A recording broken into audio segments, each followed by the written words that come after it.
Why is the laundry basket? So I had planned to do a little bit in the opening of this review where I go, Invisible Man, more like Invisible Mike, and then I pull the mic out from the green and you see it and it's revealed, but it was green screen before. The thing is, I didn't have anywhere to sit it to allow it to be still enough to be green screened. So I just decided to tell you about it. I'm also kind of stressing about what to do with the thumbnail. Do I make myself invisible? But then it's like, what's the point of that? Do I just make my face invisible? But then, like, how do I even do? I'll make my face invisible. That's what I'll do. My face better be invisible when this in the thumbnail of this. Anyways, The Invisible Man was actually one of the first movies I wanted to review on here and was going to. I planned to see it before or after Portrait of a Lady on Fire, but I didn't get around to it in time, before the movie theater shut down.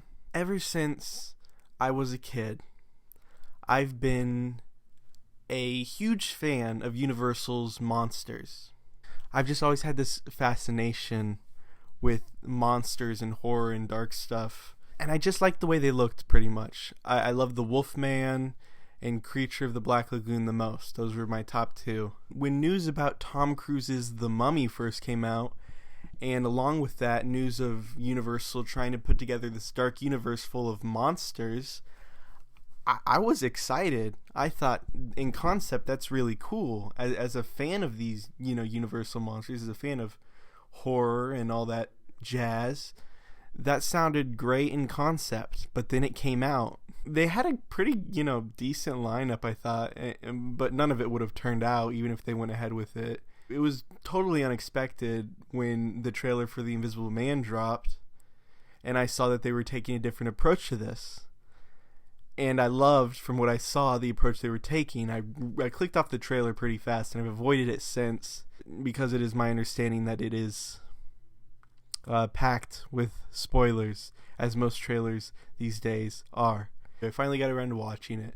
I've been wanting to watch it for a while, but I've been waiting for the right time. It's not always the right time to watch a movie you're excited about. I'm not just going to fucking sit down in the middle of the afternoon, having not showered for 2 days or changed clothes, and turn on The Invisible Man, this movie I've been looking forward to. No, I want to sit down and be comfortable and excited to watch it, enjoy myself while watching it. It was exactly what I hoped it would be. Yeah, I love the story here. Their approach to telling the story. I loved its approach to horror, which wasn't, it wasn't like hardcore horror, right? It was more thriller. It was a lot of tension and some shock and surprises and shit like that. I really liked the way this movie was shot. I mean, it just looked good, but also it really played with the idea of this invisible man with a lot of shots of wide empty spaces that made you tense. This movie was so good at building tension and suspense out of literally nothing. It has this slowness to a lot of the movie, which I also enjoyed. I enjoyed how it took its time, and it didn't really try to get you with jump scares too often.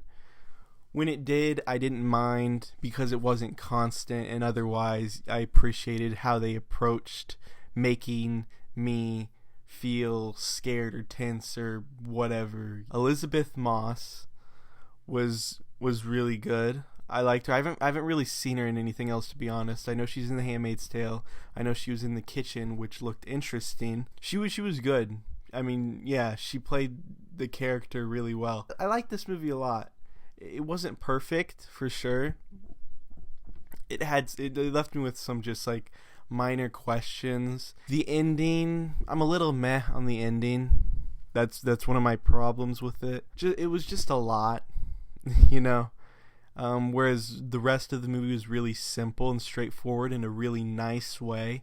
The ending felt overdone and left me with just a few questions, but not that many. Pause. I'm going to have to interject here. Now, he's right in that there aren't that many problems. But the problems that there are are very strong. The questions or plot holes are big ones. And the more you sit with them, the more what the hell you go. Downplayed the problems a little bit. My friend here in the black sweater. Sorry about him. He's a bit of an asshole. At the beginning I was kind of confused about unexplained things, characters, and their roles or relationships to other characters, I guess. But overall, this movie's handful of downfalls doesn't really detract that much from the movie as a whole. It's a really enjoyable, good experience, and I just loved what they did with the idea of the Invisible Man. I guess it's a remake or a reboot, whatever you want to call it. I loved what they did with it. I hope to see more like this in the future. I'm assuming, that they'll probably be taking more franchises similar to the Invisible Man. But as far as the Invisible Man goes, really, really solid in a lot of ways. It's also pretty long, which can be a good or bad thing in a movie, it being long. And in this case, it was good because it gave it a lot of time to be fleshed out and explored. And the length just felt appropriate. Nothing was rushed. I liked it. I liked this movie a lot. I'm gonna have to give it a 4 out of 5 stars. The Invisible Man. Ooh.